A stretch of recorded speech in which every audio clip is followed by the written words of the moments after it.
going on, everybody? We are back. This is the first episode of the new year.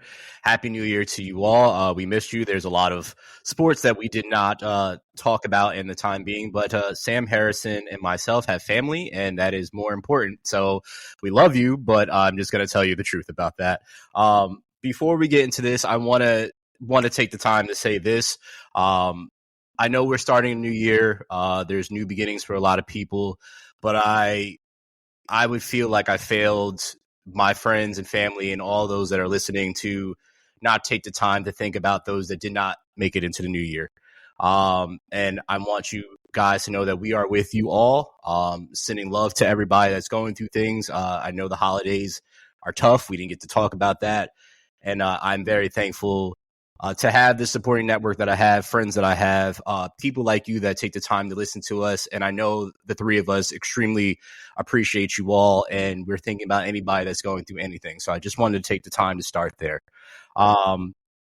With that said, I hope you all had a wonderful holiday. Gentlemen, if you want to touch briefly on your holidays, the floor is absolutely yours. I hope you had a wonderful time. I know we got to chat a little bit and whatnot. So how was your holidays, gentlemen? It was great, man. Just having the kids home for 2 weeks is like a gift and a curse. But it was, the holidays are always a special time, especially when you live it through, little kids and having little kids, and it's been great. So yeah, fair. Yeah, good to get back in the swing. Echo that sentiment. It's always cool to be home for a little bit. You get to hang out with the kids a lot, and yeah, you live vicariously through them. They get, all the gifts and you get nothing. But it's cool. It's awesome. Like it's the way it should be. And yeah, I cherish that time a lot for sure. So, but yeah, you are ready to get out of that house after a while. That's for sure. Yeah. I don't know that. I don't have the pleasure of that yet. So in due time, as all my friends have said that have kids, take your time, and I will take that advice not lightly at all. So thank you guys for that information. Guys, we got some sports to talk about. The playoffs have happened. We got college football playoffs happening. A lot to talk about there. NFL, and we got a very special podcast today because we get to recap what we talked about at the beginning of the year. If you go back and listen to episode 140 or episode 141, we did a preview of the NFC and also a preview of the AFC. We picked our coaches of the years, the wild card, Super Bowl picks, so on and so forth. And I thought it would be fun for us to rehash this conversation. Sam eloquently highlighted multiple times in both of those podcasts that it would be really cool to come back in January and revisit those conversations. Well, Sam, I listened to what you said, and we're revisiting this conversation. Man. Sorry, here we are. It's Monday, January 6th, for you guys that'll be listening later, the 7th. And let's just jump right into it. So we have the playoffs. Yesterday, the regular season ended with a banger. Well, what I hoped was going to be a full banger, but the Lions just decided to absolutely dominate the Vikings and took their first ever number one seed in franchise history. So shout outs to them for that, because they've never been able to do that. And it's, as we've documented on here many of times, it's been a long, long, long road for the Lions. And I'm sure Detroit fans know all about this. So that sets us up for this playoff picture. So starting Saturday, January 11th, you have the Chargers 5 seed against the Texans 4 seed, 4:30 Eastern on CBS or Paramount Plus. Also on Saturday, the 6 seed Steelers take on 3 seed Ravens, 8 p.m. Eastern on Prime Video. So this is the time to use any of your free subscriptions if you don't have them, and enroll in that for the all over the place playoffs. So enjoy that. Sunday, January 12th, you have the 7 seed Broncos at the 2 seed Bills, 1 p.m. on CBS, Paramount.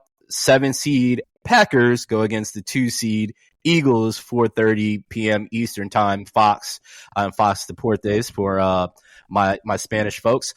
6 seed Commanders at 3 seed Buccaneers, 8 p.m. NBC, Peacock, and Universo. We're out here just getting that's Sam, you did that. I just copied and pasted. I like it. I like it. I don't care if you should have just said that you did it. Monday, January 13th, the 5 seed Vikings at the 2 seed Rams, 8 p.m. Eastern on ESPN ABC. So, gentlemen, we have the playoffs in front of us. What are your thoughts? Just looking at it overall, if there's any particular game that stands out, share what you think and what you're looking most forward to in this playoff. Can I just start with the NFL? I know they changed it years ago that division games and the year, and that's just brilliant. But to be able to flex in the last couple years, have the most important Week 18 game on prime time, to end this regular season is just so exciting. Agreed. And just fun to watch. And NFL is just kind of like Apple. It's like, we're going to do this, and you're going to adapt to it at some point, right? So whether it's stealing Christmas from the NBA and destroying the ratings, or something like this, they just, they set the tone, and it was a lot of fun watching football last night. For me, I just love all these matchups. We're getting some really good games, really good kind of conflicts of different types of teams. The ones that stand out to me most are Steelers and Ravens. Anytime you get kind of a divisional matchup right in the wild card round of the championship or the playoffs is awesome. And then Packers Eagles is also really intriguing to me. But they're all intriguing. Every one of these matchups has a great storyline attached to it, and I'm just excited to watch. Well, we all know on this podcast that I'm the only Eagles fan, so I'm most excited about the Packers-Eagles game for sure. It's just not true. It is very true.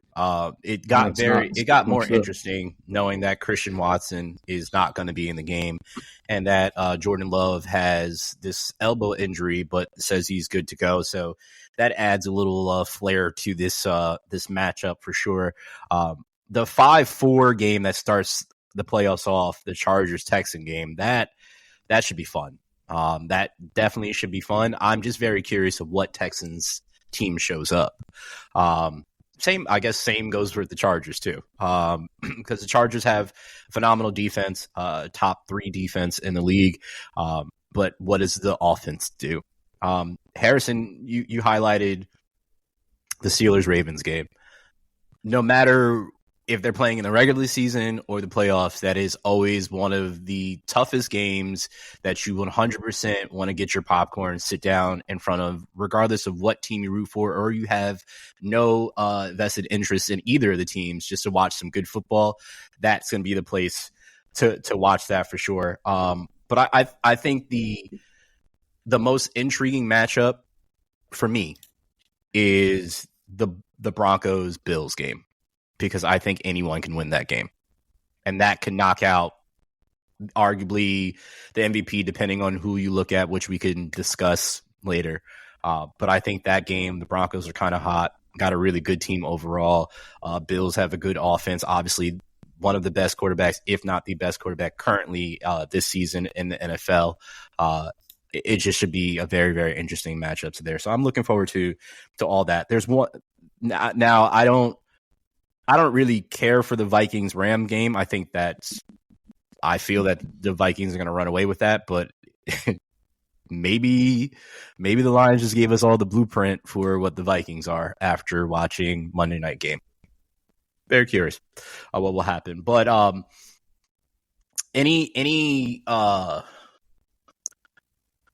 I guess anything that you guys want to happen in the playoffs, we're going to recap in a second of what our picks were for this. But now that we are further along from the beginning, any changes or any teams that you want to see get to the big game now that we actually have the playoff picture? Yeah, I mean, it's exciting time. Upsets. We've seen wild card teams, especially now with this, only having one bye to the number 1 seed.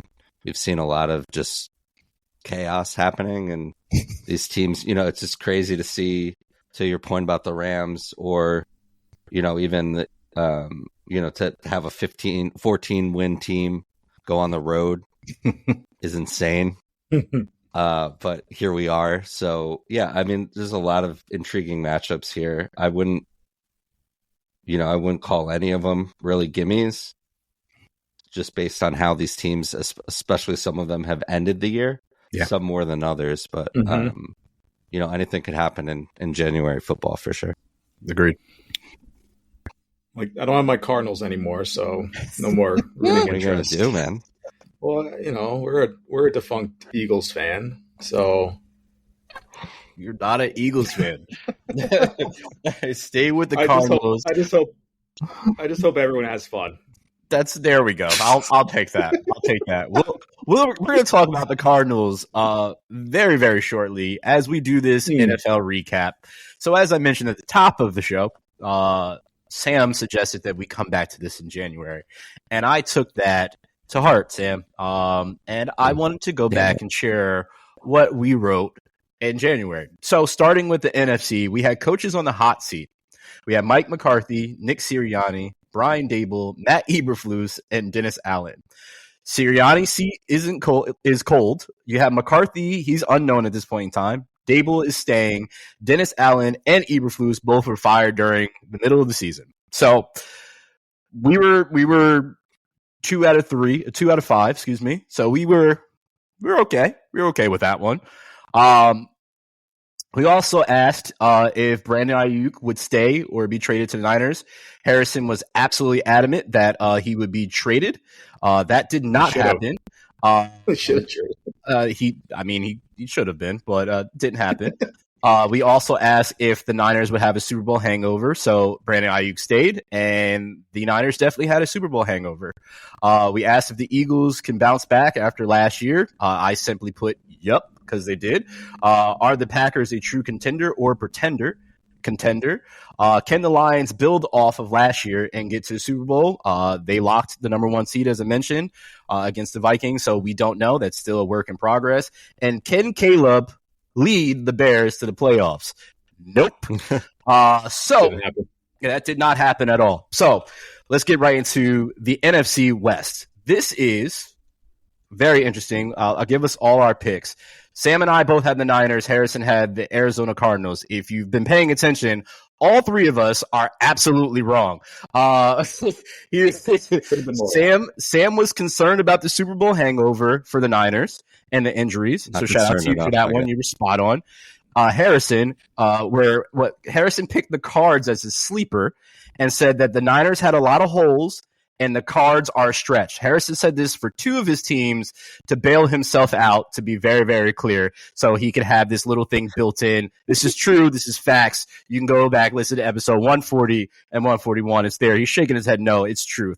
I said, which I was wrong about the Rams, I said I didn't see the hype, and I said that they wouldn't be close to a wild card. Well, Brandon, you're an idiot because they're in as a wild card. So we got that as we go through that. Gentlemen, any thoughts on our picks for the West while we're here? To be fair, the Cardinals played above their heads and played really well. Way above. Thank you. So, they didn't make it. That's kind of like when Dame picked the they Giants didn't to make win. it. The Giants made it to the playoffs. The Cardinals didn't. They put 47 up on the 49ers' head yesterday. So going from how many 4 wins to, did how many wins did the Cardinals have? They finished 4 last year. they had 4. They finished with 8. So we They doubled were 8 and 9, right? Yeah. If you told me the Cardinals were getting 8 wins at the beginning of the year, I would. You're shooting the Cardinals a lot of bail right here, and they're sitting at home, practically listening to the Chasing Points podcast right now because they have no games to play. They didn't make it. Thank you. The Rams did though, and they did. None of us saw that coming. No. And they winners of 5 of their last 6.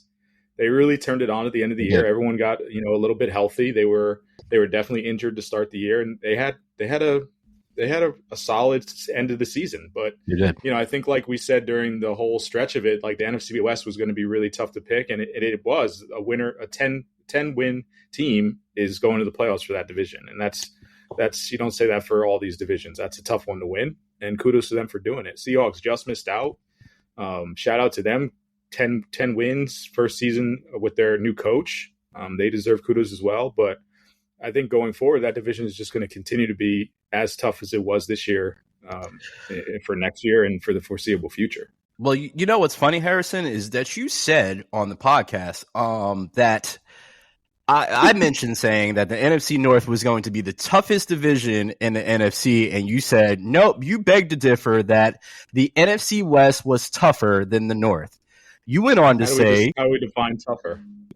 I don't know. It's you. You could say it. How do you define tougher? I mean, I would say it was. All four teams have a better record than the Bears are battling to the barrel here. And I would say 3 top teams in the NFC are in the NFC North. So I would say that's even tougher because they got to face each other multiple times. So yeah, I guess it depends on your definition. I guess so. Well, you know what, Harrison? I got more for you because the Packers are what, 1-5 in their division? Yeah, they've lost to every team in the division twice. Good. Or the top three teams. Or top 2 teams. I'd say they're definitely. If you're looking like interdivision, like it was tougher to win the NFC West just because all 4 teams had a chance at it. Fair. With the NFC North, yes, you have the better 2 teams and probably the third. The Packers are probably better than the Rams and the Seahawks. Yeah. But yeah, you got the doormat of the Bears. That's 4 easy wins right there. So not for the Packers at least. Well, but it's semantics. To be fair, the doormat of the Bears that Harrison's talking about was his pick for the NFC North. Sam and I both chose the Lions, so there's that. Harrison also said that Sam Darnold was bad at USC, he was bad with the Jets, and he's just bad. And that he also said that the Vikings were going to be bad and were going to be a 4-13 team. Well, how did that turn out? Because that was the opposite of what you said. That was the opposite of what you said. I would want that one back too. But again, to your point, none of us thought that was going to happen. You said the Packers would be mid of the pack, didn't believe in the Lions, and the Bears were going to be this year's Texans, and this is the second team that Harrison said was a stretch to bail himself out. I said, leave a back door. You're at such a disservice for not listening to these episodes ahead of time. Like the barrel is cocked and loaded. Listen, I'm ready to go for this one. I am ready to go for this one. This was fun for me. Receipts. This is fun for me. This is Christmas for me. Since I didn't have Christmas with you guys, this is Christmas for me. I should have taken the day off and just listened to You probably should have. You probably should have. I said that Justin Jefferson should have left the Vikings. I said they would be, but I also said they would be tough, but wouldn't be a contender. And I also said it was the toughest division. So I was wrong with that one. Sam said he really liked the Packers. He liked the Lions' schedule. He said you liked the Lions' schedule is favorable due to the conditions. You said better off for the Vikings, better off taking a player available in April.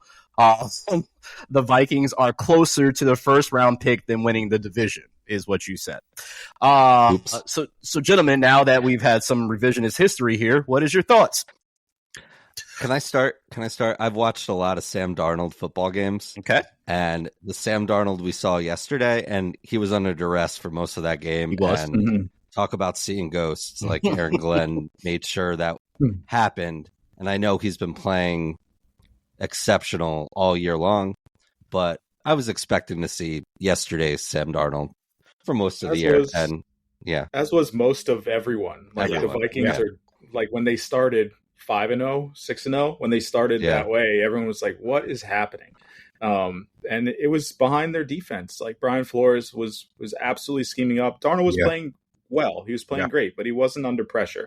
But it's good that he's in this conversation now. Like for definitely beginning of the year, I was like, he is just not a starting NFL quarterback. But now he's in the conversation of like, can he contend for a championship? And that's just a whole nother tier to be on. So really kudos to him for completely turning his trajectory around.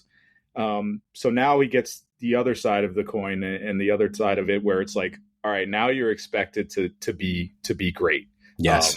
So we'll see what comes with that. But congratulations to him for like reviving his career because on the Jets and on the Panthers and at USC, he wasn't good. He just wasn't good. So we're just going off of past experiences to determine, future success. And if you go by that metric, the Vikings should not have been this good. He's it's Go ahead, Sam. Go ahead, man. Sorry. I don't even remember. Go ahead. Okay. So he's in the conversation of getting an extension, and now off-season conversation is, do the Vikings pay him all of this money and keep him as their franchise quarterback, or do they move forward with J.J. McCarthy? And if they don't move forward with J.J. McCarthy, who do they trade him to and for what? That's the conversation that we have now. Starting in the beginning of the season, that was not the conversation we had. I believe, Sam, you mentioned in the podcast, the backup quarterback last year to Kirk Cousins was like Moody or something like that. And you said that the Vikings would be better off with him. And that would have been the thought of most people at that point in time based off of what we've seen from him. And now we have a completely different conversation. Is this guy now the franchise quarterback for the Vikings? So I think it's very interesting to now see this as we move forward and potentially winning his first ever playoff game with him starting. So here's the beauty of it. We get to see him play and see if he can. We do. And we saw it yesterday where he looked terrible. If he has another game like that against the Rams, why would you say this is the guy we can win with? I don't They'll see say the why record. Why would. Sure, but when the lights shine the brightest and it matters the most, which is now, couldn't do it. So it's like, all right. I mean, I can argue that with Trevor Lawrence, and then see the contract that he got after that. And it really depends on the team. It depends on how you value the individual, which is why these head coaches are getting fired, because they're paying for quarterbacks that can't do the job to lead a franchise, and then you're expecting a coach to make magic here. So it really just depends on what your situation is, and I'm very, very curious of seeing what happens. I remember what I was going to say. The team loves him. Yes, they do. Especially after that win last week. This team has rallied around him. Certainly know his past and the some of the difficulties and that he's had, and he, to be frank too, he hasn't played for great organizations until he ended up in San Francisco, and he didn't do anything in San Francisco, but just a year to learn. Brian Griese's a pretty good quarterback coach by all accounts. Kyle Shanahan is a gold standard of offenses that we talk about a lot. So being in that Shanahan McVay offense for 2 years now, because Kevin KOC, he runs that. So it's just it definitely helps. But he said, I mean these. Go ahead, man. Yeah, sorry. Oh, you're good. He learned a lot from Purdy, he said, during his time there.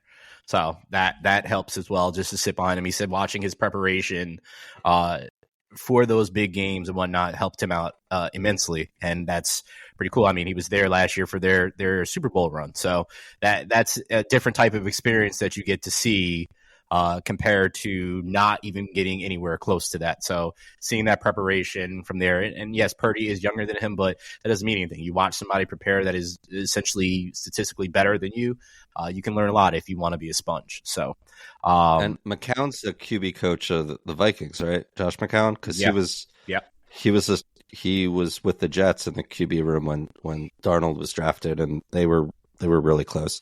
So that's having that bridge there too is certainly important. Well, I'm going to tell you guys, can we just talk Lions real quick, because holy shit, are they good? Sure. And they're Vegas's favorite to win the Super Bowl, odds-on favorite. And man, I was definitely lukewarm on them because of the amount of close games they played over the last couple of years, and most of the time those kind of odds even out, one way or the other. But they ran away with a lot of games this year. Their defense is, no matter who's up there, they've had a lot of injuries this year, but they're still really, really good. And a great team, and they deserve their props, because I feel like they're going to make a long run in this playoffs. I hope not too long of a run, because that means my team would be out. But I know a team that will not be making a run, and it's the team that we chose for the NFC South, and that's the Falcons. All three of us chose that, and that did not come to fruition. I defended Michael Penix, his pick. I prayed for Kyle Pitts fantasy owners. I didn't have faith in Baker Mayfield. I did highlight that Mike Evans had the potential chance of tying the record for most 1,000-yard receiving seasons, which he did do yesterday, or 2 days ago now. Shout outs to the teams that were out there helping their guys get their incentives. I said that Spencer. Man, that's great. I love that happened. Like, I love that. I think Gino most of made the people got it. Yep. Like, Get these guys their money. Good job. Good job. I said that Spencer Rattler would be the quarterback halfway through the season last year, or at the beginning of this year. We see how that turned out. And I didn't like Dennis Allen as the head coach, and he's not there. Harrison said the only way that the Penix pick makes sense is if Kirk Cousins goes down in week 2. It's weird. A lot of regression for Tampa is what Harrison said. He also said that Bijan Robinson would be the best running back in the league this year. We saw how that turned out. Doesn't see how they fumbled the division, talking about the Atlanta Falcons. But they did. Well, they did. And you did say it was a possibility that could happen. So just to be fair, you did say that. Sam said didn't want to talk about Kyle Pitts. Fair. Nope. Far removed. I'll never quit you. You said the Bucks were far removed from their championship Bucks. You said 8-9 could win the division, and Atlanta would be hosting the playoff game, and you said barely. So, yeah. Okay. I don't think any of us were far off, except for Harrison saying that Bijan Robinson would be the best running back in the league this year. But I think we were all fairly spot on with what we were saying at this point in time. This division's a shit show. And that's the best way I could put it. There's no way of mincing words. I'm just glad the Saints came down to earth, because I looked like an idiot after talking. They started off hot. The Saints. Yeah. They started off hot, but it did not end that way. So you were definitely off the hook for sure. Essentially, I say we're all off the hook except for our pick with the Falcons, and the Falcons still almost got in barely, but they did not do that. So your overall thoughts on the NFC South? I don't have anymore. Like you said, the division's a shit show. Yeah. Yeah. I know Hayes has said this a lot because, we were Baker fans from the jump of this podcast. But yeah, kudos to Baker Mayfield. I mean, there's a lot of talent on this team, but that's not, he's just playing exceptional football for the last couple of years. Yeah. And, talk about team rallying behind him. And yeah, it's just, he's found a place in a situation that works. And yeah, look, they're hosting a playoff game. Again, it's a big deal. And talk about second, third chances here. Like it's cool to see. And I'm, character wise, wasn't a big Baker guy, but like he's, shown a lot for sure. If you guys notice, top 3, he's on top 3 in rushing yards, right up there with touchdowns. Not the best, but. I like how you're trying to just dig yourself out of this one. You said the best, so let's just stick right there. And if you noticed, we didn't talk about one particular team, and we're going to continue to make it that way because we don't need to talk about that one team in that division. You guys should know who I'm talking about. Harrison's favorite quarterbacks there. Bryce Young. Yep. He's back. Bryce Young looked insane yesterday. That was so much fun the last couple of weeks. The Steph Curry celebration was everything. Going to turn it around after they do a pass, like, I got it. Penix too, man. I like he's solid. Yeah, he looks solid. He is. You know what also looks solid? It's that team for the NFC East. Go Birds. All three of us picked the Eagles on this one. Go Birds. I said the best move for the Eagles was the coordinators and Saquon. I said they couldn't figure out their linebackers and haven't had a Pro Bowl linebacker since Jeremiah Trotter. Well, that has definitely changed. I also said that the Cowboys would be the number 2 seed in the NFC East. Wrong about that. Spoke about the defense. I said that Dak was going to ball. That didn't happen. I said Sirianni and McCarthy were both on the hot seat. Only one is. Said Dable didn't get a fair shake. And apparently, Mr. Mara agreed with that as well. And I said the Commanders are the most intriguing team in that division, and Dan Quinn's teams play well. Harrison originally had the Cowboys, but he said they had so many question marks, he changed it to the Eagles. But then went on to say, wouldn't be surprised if the Cowboys won. Said like the Commanders, but doesn't think they are ready yet. Sam, you have the Eagles as top tier is what you said. You said Kelsey is gone. What does the O-line look like? You said Q and Cooper DeJean are rookies, and we'll get there. Well, and worried about the Cowboys. Question the running back room. Question the Cowboys making the playoffs, and really like the Commanders. So that's where we. Did I have a Rico Dowdle plug in there? I'm sure I did. You did say his name. You did say his name. Yeah. Okay. Gentlemen, now that we've ran through that, your thoughts on the NFC East? I think we had this one pretty good. I think so. It was fairly. We were fairly spot on with that. We had our thoughts. We all agreed with the team that did win. We all said that the Commanders have a chance of doing something that we didn't think there. Some of us didn't think they were going to be there yet. We thought it was intriguing, and we kind of see how their season ended. The Cowboys were the mystery. We didn't know where they were going to end up being. Obviously, Dak went down. We already did not believe in their defense. We knew they had no real offensive weapons, and that all kind of came to fruition as well. And then we knew we didn't really talk about the Giants because we didn't have to talk about the Giants because they're the Giants.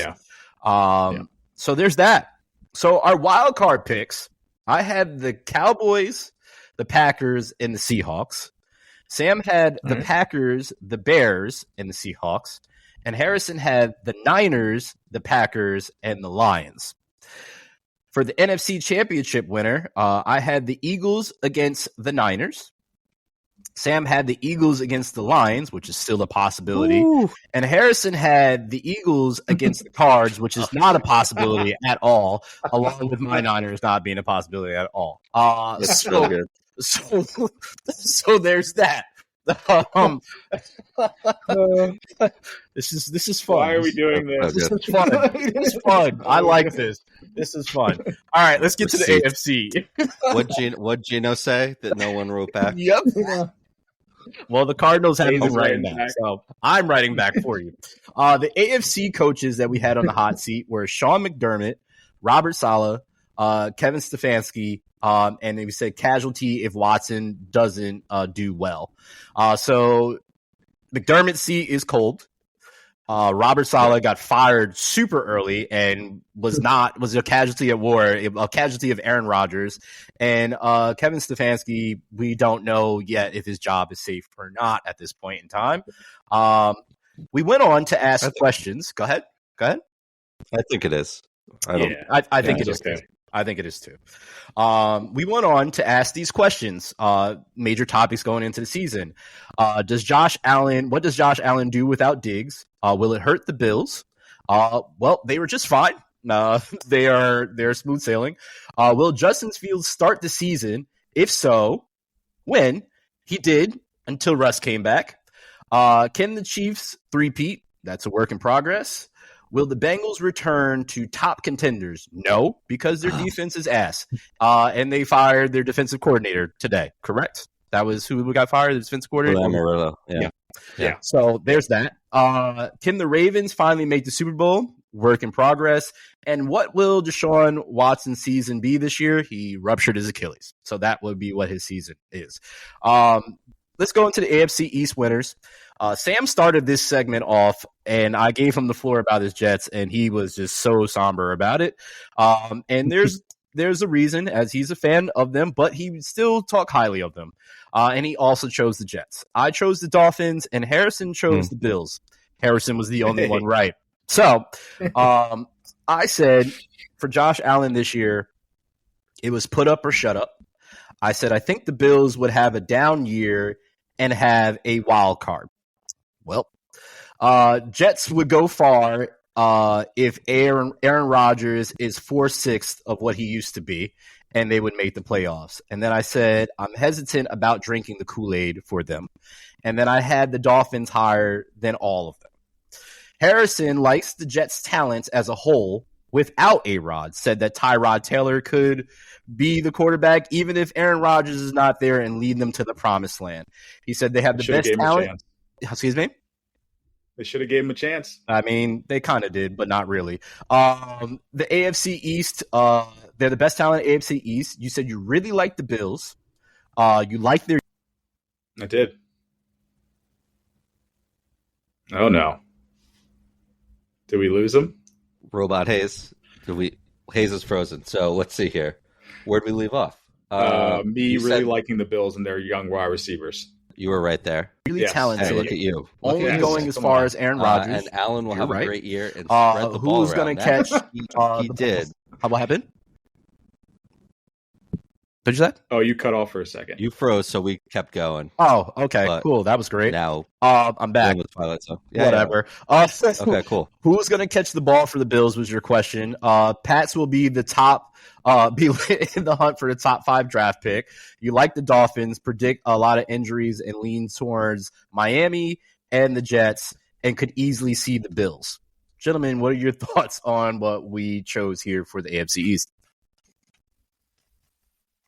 I think this is another one we were all pretty close on. I mean, I still think the Jets were super talented, even though nothing quite shook out the way they would have wanted it to. Yeah.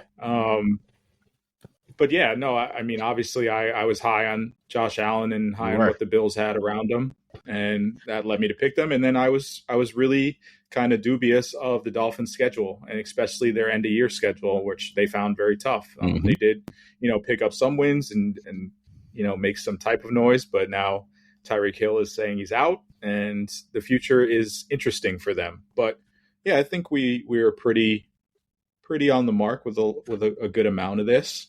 Definitely tough to make those picks earlier. But. There was one thing I strategically left out for you, Harrison, and to give you your flowers. You said that Josh Allen would be MVP. I did. I don't think he'll win it, but he's right there. There's a chance. Definitely There's a a chance. Lamar Jackson should win it, though.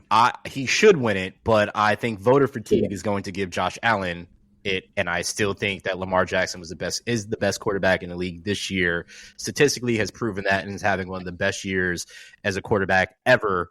Period. Agreed. So yeah, I guess we can have the conversation now a little bit. I don't know how you go not with Lamar Jackson. Like, better stats all around, beat Josh Allen head to head, and one less win. I just don't. Agreed. I don't think it's much of a conversation, but I guess some people will make it one. But they are. We'll see. Personalities, media personalities are already doing it and driving this this Allen train right now at this point in time. So it's happening already. Sam, what's your thoughts on our picks? Hey, we're good at this.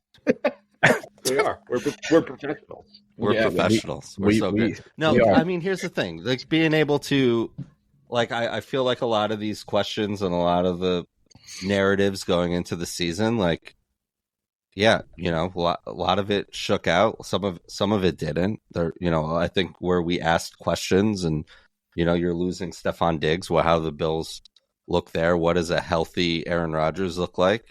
Can Miami go over this hump? And they couldn't, but we didn't expect much out of the Patriots, and they're even more of a dumpster fire now than they were a year ago, and because they just fired their coach. But that's okay. Yeah, I'm good. Okay, we can move on. AFC North winner. I have the Ravens. Sam had the Bengals, and Harrison also had the Ravens. Sorry, Sam. Oof. Sam will die on the Joe Burrow hill, as you will see very, very shortly. Which is not a bad hill to die on. Just to be very, very bad one.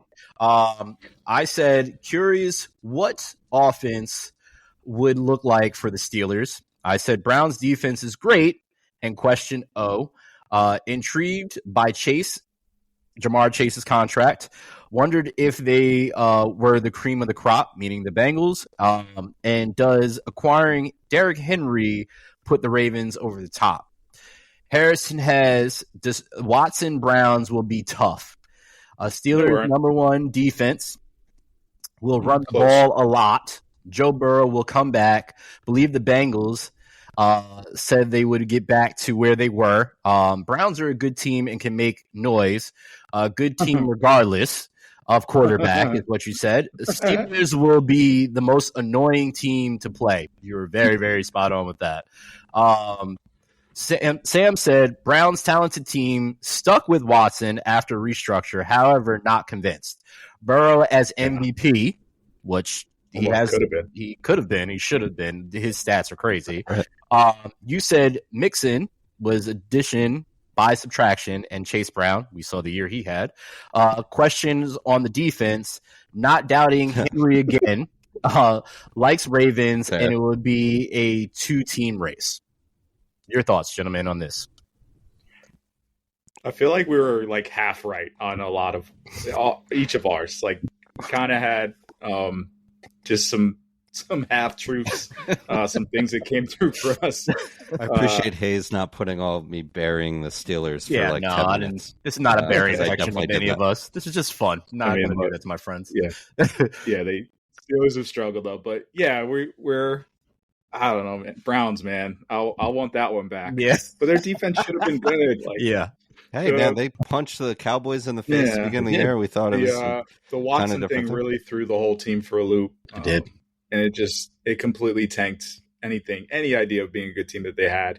And then even Jameis comes in, and it's fun for a second, but like you're not winning games. So yeah, I'd like that one back. But yeah, I feel like we were half right on for all of us.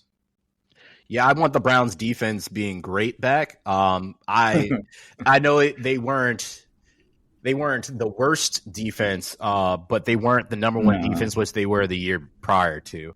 I'm still intrigued by the Ja'Marr Chase contract because now he's the Triple Crown winner.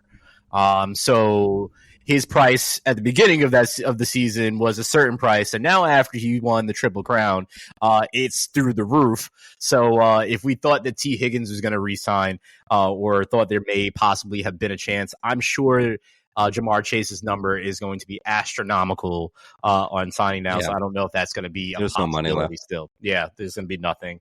So I thought that was very, very interesting, and I like you said, I laughed a lot, Harrison, when you said the Steelers were going to be running the ball a lot. They've been throwing the shit out of the ball. The shit out of the ball. I thought they were going to run the ball more too. They should get back to running the ball. They should, because it'll help their play action for sure. Sam, I did really enjoy the Chase Brown highlight that you highlighted, that portion of it, because Chase Brown had a phenomenal year. Yeah. Shout out to the Brown twins, just out here just doing things. But yeah, I thought that was really cool. Sam, your thoughts on this before we go to the next one? I love the Bengals. This sucks, but they were so fun at the end of the year. It was a lot of fun. They were. Yeah, man. If they just had that Bronco game last week was a lot. Yeah, the defense is just a turnstile, and you could score with the best of, and that's why I thought this Lions Vikings game was going to be tough last night, because the Lions are so beat up. But, and they can score with the best of them. But, Aaron Glenn just had the Vikings guessing all night. And it was, Well, he said, beat us, like Sam Darnold, is what he did. He said, we're going to one-on-one coverage JJ, which is absolutely wild to hear. They're getting some of their defensive players back now, which should be scary for people because their guys are getting healthy. David Montgomery is apparently going to be playing after the bye week when they play. So they're getting some of their key pieces back at the most crucial time. That should be scary for people. Very, very interesting to see how this all pans out. AFC South, we all have the Texans. We're good there. I said didn't care about the Titans, period. Jags could be a wild card team due to Doug Peterson. wrong there. I said Anthony Richardson was going to ball out if he could stay healthy. Texans are D'Amico Ryans, and they can contend for the Super Bowl. I don't think that's true. Harrison highlighted Brian Thomas Jr., said he will be a monster. Harrison was absolutely right. Sir. You said these are all great fantasy teams. You like the Colts. You said their defense is bad, though. Sam said that when he was coming back from Tennessee when we did this podcast, he said when he was down there, all they cared about was the Vols.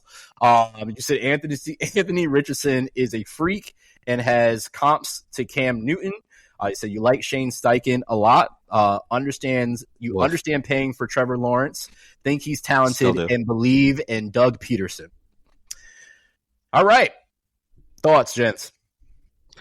Can I have a Jaguars moment here as Doug Peterson Sure. has finally been relieved of his duties? Take the floor. I don't have the quote in front of me. I'm assuming it's from Shad Khan about Trent Baalke's going to lead us into like a winning culture or whatever. Like you fire a Hall of Fame or Super Bowl winning coach, and like what? Like just it's just comical to me. Like Peterson should have been fired. I'm not disagreeing.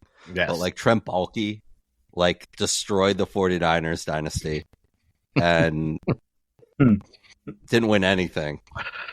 So I just think it's kind of crazy. But I still would pay Trevor Lawrence if a year later I still would have done it. What are you going to do? So yeah, they're pretty handcuffed. Yeah, you do what you got to do. Yeah, I got nothing else on the Jags. Yeah, they. This division sucks, and the Texans the Texans are like spiraling too, and there's just so much exciting football going on that and I know they've lost Tank Dell and Diggs was hurt for and Nico was out for a lot of the year too, but like this like Stroud is not sophomore slump is here. Hopefully it's not sophomore slump. Let's talk about that for a second. It's exactly what's going to happen to Jaden Daniels next year. Is you are hot your first year because there's no tape on you, and the second year everybody watches you, and this is what it is. So they have tape on him this year. It's as simple as that. But you're right. You're right, Sam. I mean, I would pay Trevor. There's really nothing else you could do. Kind of is what it is. I love Doug P, but geez, were we wrong about that? Were we wrong about Anthony Richardson? Can't stay healthy at all, and he's had an up and down season. But who knows? Who knows? I think we knew. I mean, yeah, he jumps off the charts like athletically. Yes. And I've talked about it a lot. There's that website that like rates all the combine stats, and like I forgot what it's called, but like yeah, he's a freak, but like we knew the volatility of Anthony Richardson. Yes. And clearly, I mean, quitting on your team or whatever the hell happened in the middle of the season there was, it's not great, but Steichen's coming back here, give one more chance. And it's another thing, like it's not, I don't know where they're drafting. It's not a huge quarterback draft. Like, what are you going to do? Like, just this, you drafted this guy knowing it was going to be what it is. I don't think the Colts are far away either. No. I mean, you build some pieces on defense. They're an 8-win team. I mean, they're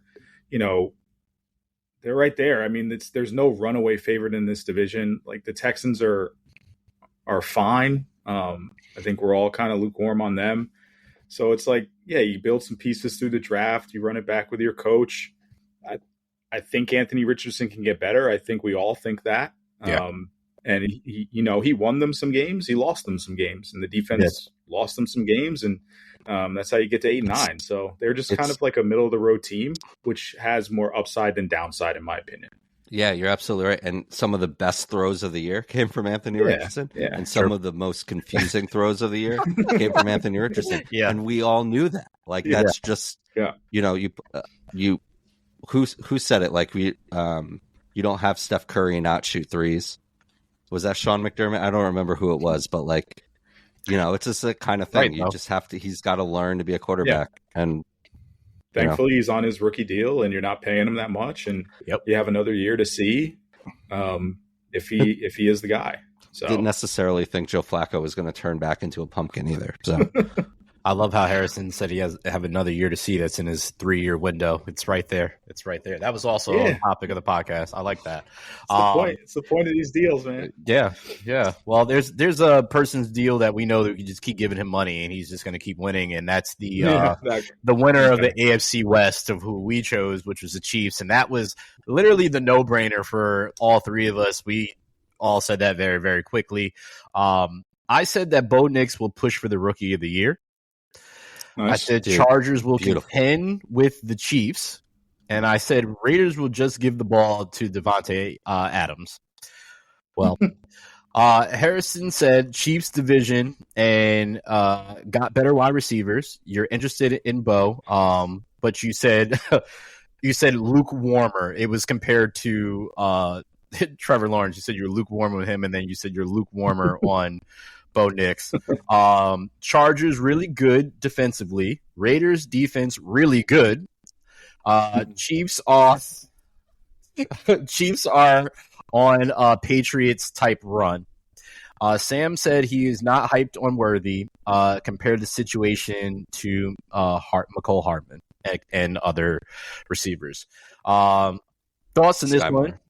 I'll jump right in. I'm glad I was spot on with Bo because I know he was around there. He's absolutely balling. Huge. Love that. Mm-hmm. Chargers contending with the Chiefs. They're in the playoffs, so I guess technically they're contending with the Chiefs, but they're not really. And then the Raiders would give the ball to Davante Adams. Yeah, they traded him.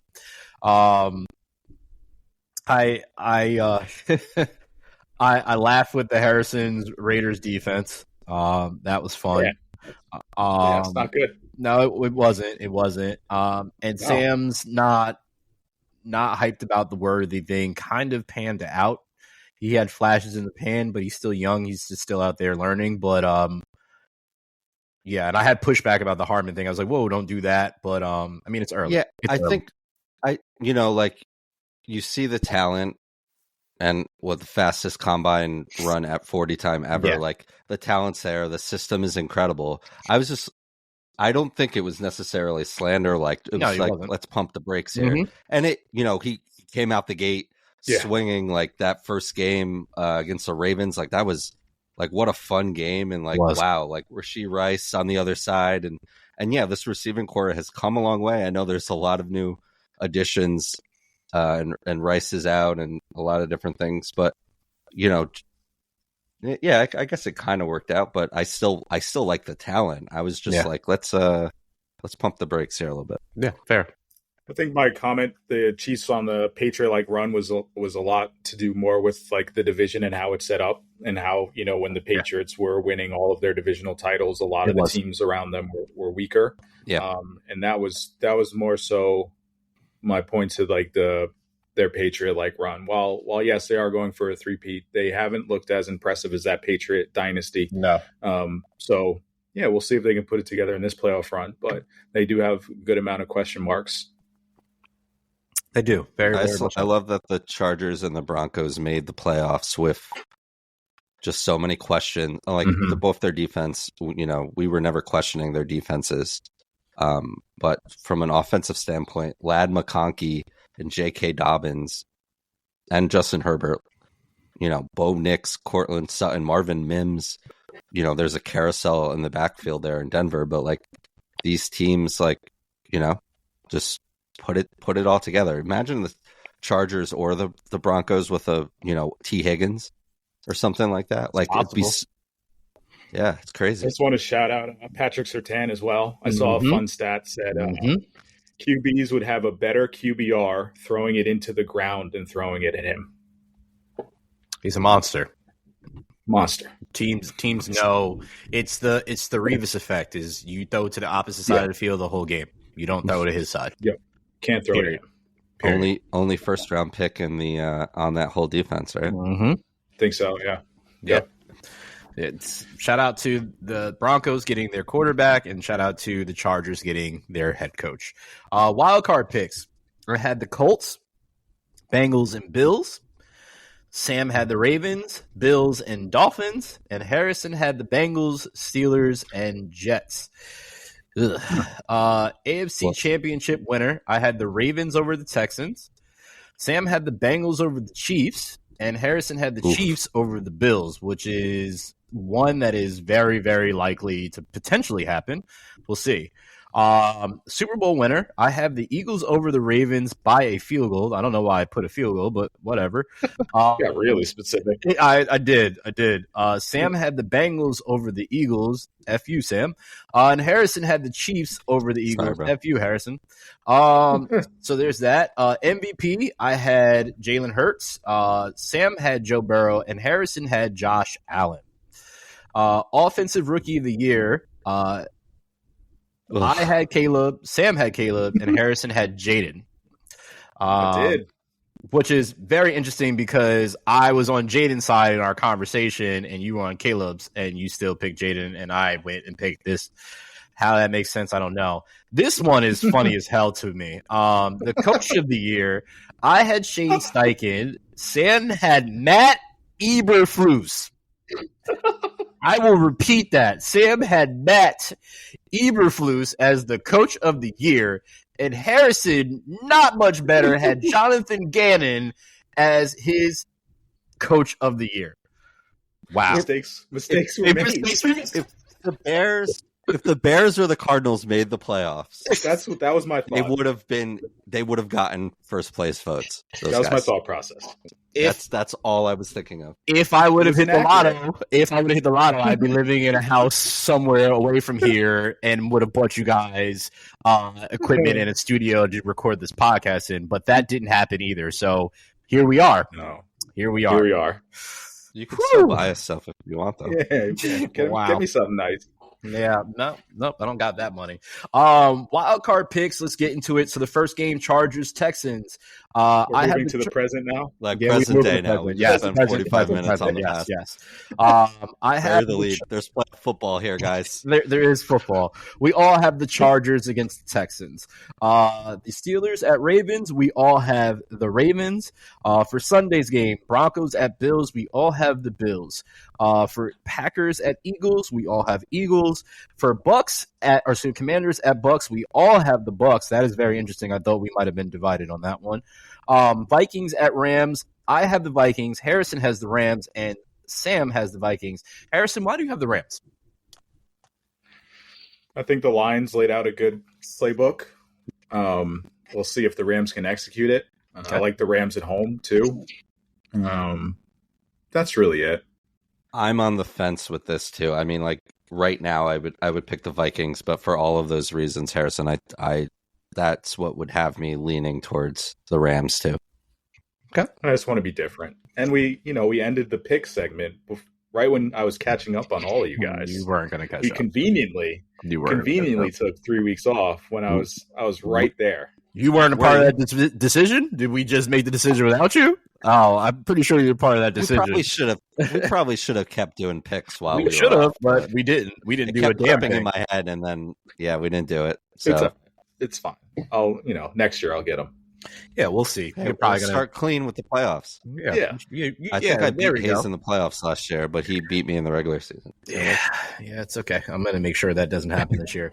Speaking of playoffs, we'll continue. College football playoffs. It's been very interesting going so far. Excuse me. I have a lot of thoughts on this first round bye for some of these teams. It looks like it did not help because there's a lot of gaps between when the teams played last and when they played after their first round bye. Didn't really necessarily help, especially because you had other teams going and coming in hot. And we saw blowouts in the Ohio State game. We saw a blowout in essentially the Penn State game, and then Notre Dame started to take off from there. The closest game throughout all of the games was the Arizona State and Texas game. That game was phenomenal to watch. If you didn't get a chance to watch it, so good. Go back and watch it.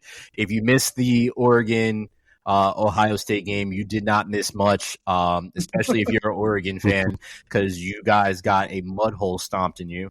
Notre Dame absolutely bodied Georgia. It doesn't help that their starting quarterback obviously did not play in the game, but injured himself. I think it was the week prior to on a play, and still end up handing the ball off to get them into this position. And then Penn State absolutely stopped Mr. Heisman, or excuse me, was he the Heisman? No, he wasn't Heisman. That was that was Hunter. He went over. He went over 100. Yeah, he did go over 100, but I mean the game was pretty much done when he did. So now the matchups are Thursday on January 9th. You got the 6th seed Penn State against Notre Dame at the Orange Bowl, 7:30 p.m. on ESPN. I have Penn State, of course. I'm a Penn State fan. Harrison has the Irish because he went to visit it. That's the only reason. And Sam also has Happy Valley here. So I'm going to get back to why you guys chose your picks in a second. And then Friday, January 10th, number 5 seed Texas faces Ohio State. I have Ohio State. Harrison has Texas, and Sam has Ohio State. I have so many questions for Harrison's pick for that one. So let's go back to the first game. Harrison, why do you have the Irish? And Sam and I will say why we have Penn State. I think the Irish have a better coach. I think Marcus Freeman is a better coach than James Franklin. I like the talent. The Notre Dame is one of the best defenses in the country. I love them there. And I think they can match up well with Penn State. And I just think luck of the Irish. It's the year.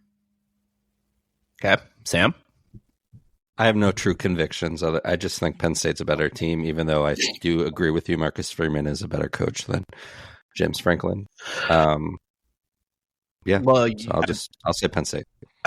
You both know that I definitely do not like James Franklin as a head coach for Penn State. So that's number one. So that's the advantage there. But that defensive line for Penn State alone is what is the advantage here. Abdul Carter is the mystery that can change the game or not. And then also the number 1 tight end and T. Warren is going to be there. Though as I've been all year, I've been sketched out by Drew Aller, and I will be sketched out as soon as 7:30 and the first kickoff happens in that situation. But we are. Also, by the way, this puts a black head coach into the national championship for a potential to have the first ever black head coach to win a national championship. So let that sink in. That's crazy. Yeah. Friday, as I said, I have Ohio State, which pains me as a Penn State fan to say. Harrison has the Texas Longhorns, and Sam also has Ohio State. Harrison, again, why do you have Texas? I think Texas has the speed advantage. I think they are just a faster team all across the board than Ohio State, and that usually pans out a lot in college football. I think they have the quarterback, the edge with the quarterback as well, with Ewers under center. And, I think Sark's a pretty good coach. I just think they're a better overall team, even though Ohio State absolutely destroyed Oregon. Texas is an SEC team, formerly Big 12, but now in the SEC. And we see what happens to Ohio State and Big 10 teams against SEC teams. So that's why I got Texas. Sam, if you don't mind me going here, I will. Go ahead. Harrison is mental, bruv. Clearly, he has not been paying attention to what Ohio State has been doing since they lost to Michigan. Saying that Texas is faster than him, I don't know if you saw what Ohio State did against Oregon, but it was a track meet out there, and they absolutely ran all over them. I don't like Texas because Texas has been shaky all year. I just think going back and forth with Ewers going down a couple times, Arch Manning, so on and so forth, they do have some burners on that team. They definitely have some first round draft pick, early round second early round picks. But I think Ohio State right now has caught wind, and they have a wide receiver that is comparable to Calvin Johnson is his comp at this point in time. And that is he's nasty. And he's absolutely disgusting. And if they make him the priority, it was going to be absolutely hard to stop him. Now, do I think they have the coaching advantage? Yes, because I can't stand Ryan Day. But they seem to have figured stuff out. And guess who their offensive coordinator is? Another guy that I don't like. Chip Kelly. And he's absolutely has turned this offense around and figured something out, and they are doing wild things over there right now. So that's why I have Ohio State. Sam. Yeah, same. I don't love Ryan Day. I just the Oregon game was said a lot. I think maybe more about Oregon than Ohio State, but Ohio State's been playing well. Again, not a Ryan Day fan, but I just think better team. I think it was. I forgot the time of how many weeks it was or how many days it was that Oregon played their last game. The last game that they played was against Penn State and the Big Ten championship. If you can look up what day that was compared to when they played Ohio State, but there was a lot of time in between there.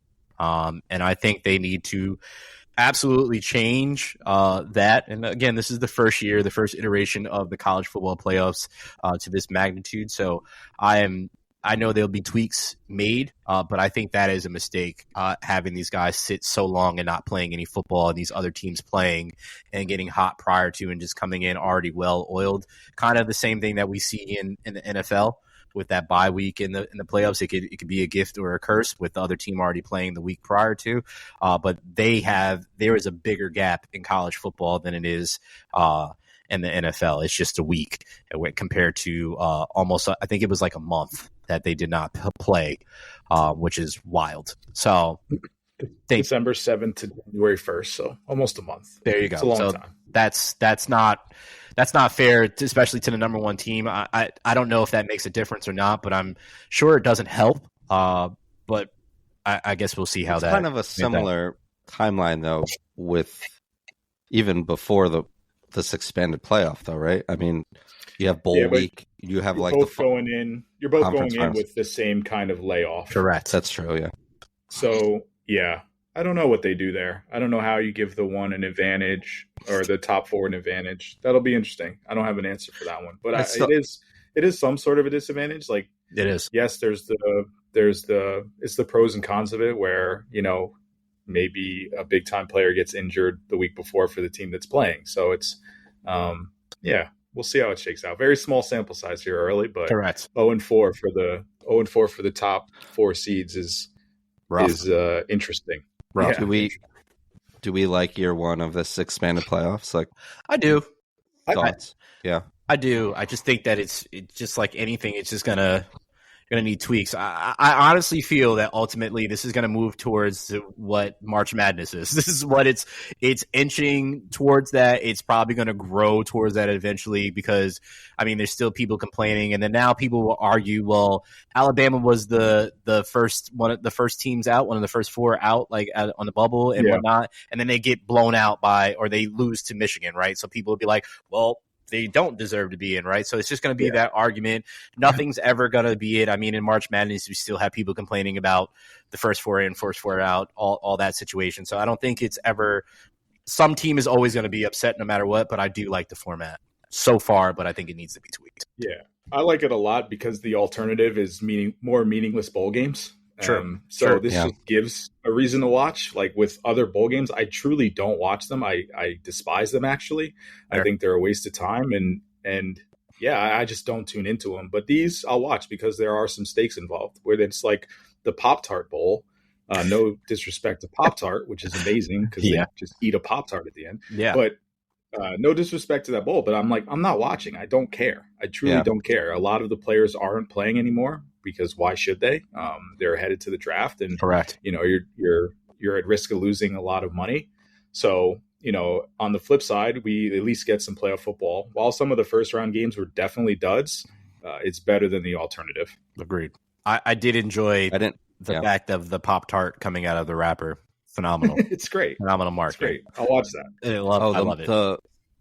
The just organic marketing from the Pop-Tart bowl is incredible. Absolutely. And I love that kind of stuff. Absolutely. But I didn't watch one bowl game that was not a playoff. I don't watch them. Same. I didn't this year. I didn't this year. So yeah.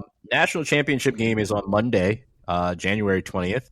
Obviously, we don't know the teams yet. It will be at the Mercedes-Benz Stadium in Atlanta at 7:30 p.m. So we will be on the lookout for that. So definitely looking forward to that for sure. Before we get out of here, this is for Harrison. It's a Do You Care? It popped up on ESPN. I figured he was all about this and new information and could educate you guys as an audience. So, Harrison, do you care about this TGL Golf League? No, not really.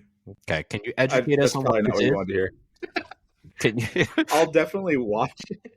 I'll watch it to see what it's about. It does seem interesting. So it's a large scale indoor virtual golf. So what they did do is get a ton of the stars of the game, with Rory and Tiger and Xander, and you got a whole bunch of big names, all of the biggest names in the PGA now, to kind of create an off season. Well, if golf doesn't really have an off season, but an indoor league. So what they're doing is hitting into screens, the putting greens and all the terrain around them is able to move around like it's on like a mechanical system. Wow. Which is really cool. The stadium itself looks pretty cool. The way they've kind of done it and all kind of the lighting and the marketing around it does look very cool. So I will definitely tune in.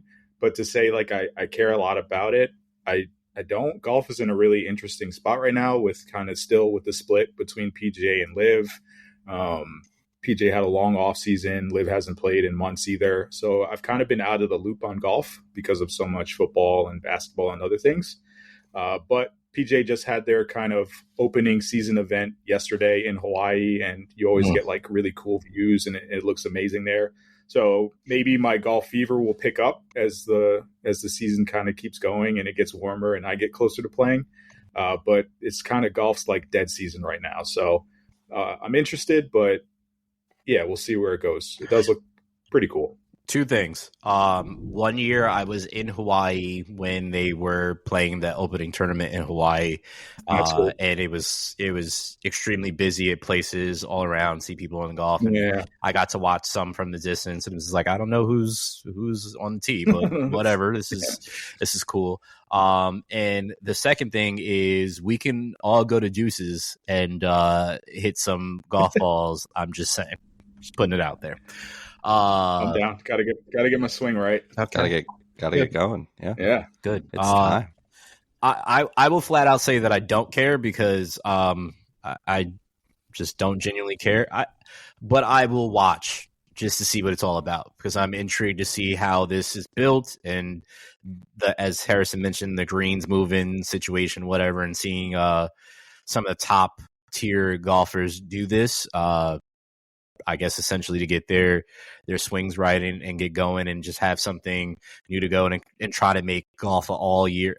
Well, to your point, it is an all year thing depending on where you are, but try to make it an all year thing here in the States and try to keep people's attention on it and keep it going. So that part I do care about to see that. I will add, I am very impressed now with their marketing rollout that they have reached you. They did. I felt like for a while, like only like the hardcore golf fans had any takes on this or knew what it was at all. So I had no idea until I saw this rundown and I Googled it. So.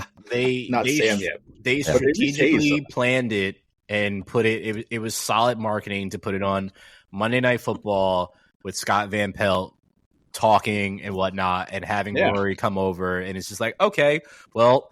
A lot of people that are wealthy that are probably have season tickets to some of these games and teams, probably golf as well too. And it's just like, oh, if I'm at home or just in general, a lot of people that watch football probably watch golf too or play.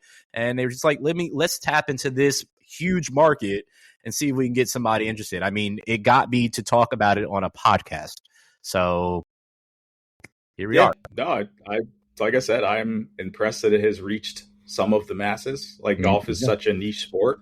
That is. And if you're into it, you're into it. And if you're not into it, you're not. So it's like, if they can kind of bridge some of that gap, it's better for the sport as a whole. So that's interesting. I'm into disc golf.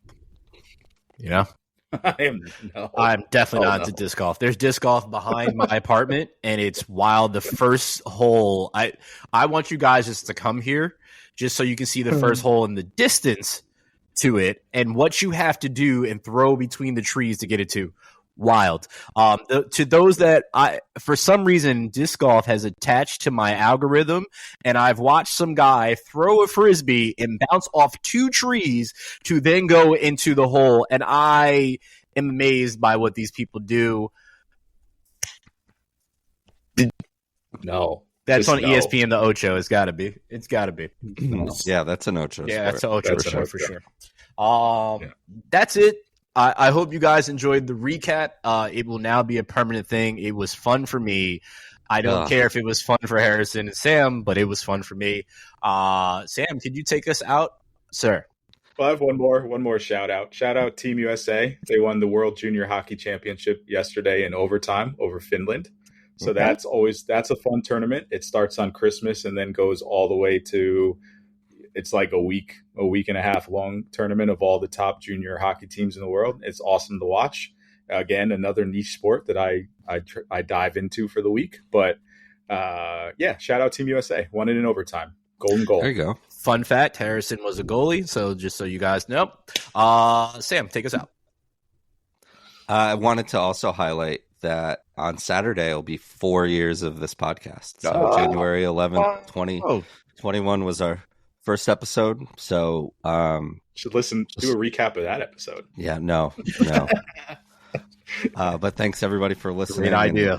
And, whether it's the first time you're listening or the 157th, we appreciate you guys and everything that goes with that. So for Brandon and Harrison, I'm Sam. Thanks so much for listening, and we'll see you next week. Peace.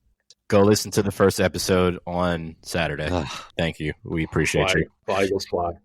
Yeah, fly Eagles fly from the real Eagles fan, not the fake one. Bye.